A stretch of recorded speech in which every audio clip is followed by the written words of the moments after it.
నమస్తే. ఆరోగ్య చిట్కాల కార్యక్రమానికి స్వాగతం. చాలామంది చిన్న పిల్లల నుండి పెద్దవారి దాకా చలికాలంలో జలుబుతో బాధపడుతూ ఉంటారు. అంతేకాదు, ఈ సమస్య వల్ల ఒక్కోసారి శ్వాస పీల్చుకోవడానికి కూడా ఇబ్బంది పడుతూ ఉంటారు.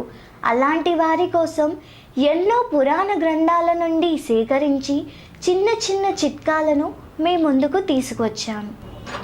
ప్రతిరోజు అరకప్పు వేడి పాలలో చిటికెడు పసుపుని వేసి తాగుతూ ఉండడం వలన జలుబు తగ్గిపోతుంది. సంపంగి పూల రసాన్ని నువ్వుల నూనెలో వేసి బాగా మరిగించి వచ్చిన దానిని చల్లార్చి ఒక సీసాలో భద్రపరచాలి. ప్రతిరోజు దీనిని 2-3 చుక్కలు ముక్కు రంధ్రాలలో వేసుకోవడం వలన జలుబు తగ్గిపోతుంది. 100 మిల్లీలీటర్ అనాసపండు రసంలో చిటికెడు ఉప్పు, 1 టీ స్పూన్ మిరియాల పొడిని వేసి కలిపి దానిని త్రాగుతూ ఉండడం వలన జలుబు తగ్గిపోతుంది. ప్రతిరోజు 1/2 చెంచా యూకలిప్టస్ నూనెలో అంతే మోతాదులో ఉన్న దాల్చిన చెక్క నూనెను కలిపి వాసన పీల్చుకుంటుండడం వలన జలుబు తగ్గిపోతుంది.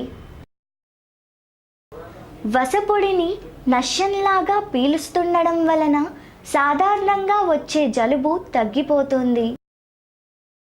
తుమ్మి ఆకుల రసాన్ని 3 చుక్కలు ముక్కు రంధ్రాల్లో వేసుకోవడం వలన జలుబు తగ్గిపోతుంది. ప్రతిరోజు భోజనం చేసేటప్పుడు 1 ముద్ద అన్నంలో కాల్చిన వెల్లుల్లిపాయను తింటూ ఉండడం వలన జలుబు తగ్గిపోతుంది. రాత్రిపూట నిద్రించే సమయంలో 1 గ్లాస్ వేడి నీటిలో 2 చెంచాల సొంటిపెడిని వేసి కలిపి త్రాగుతుండడం వలన జలుబు తగ్గిపోతుంది.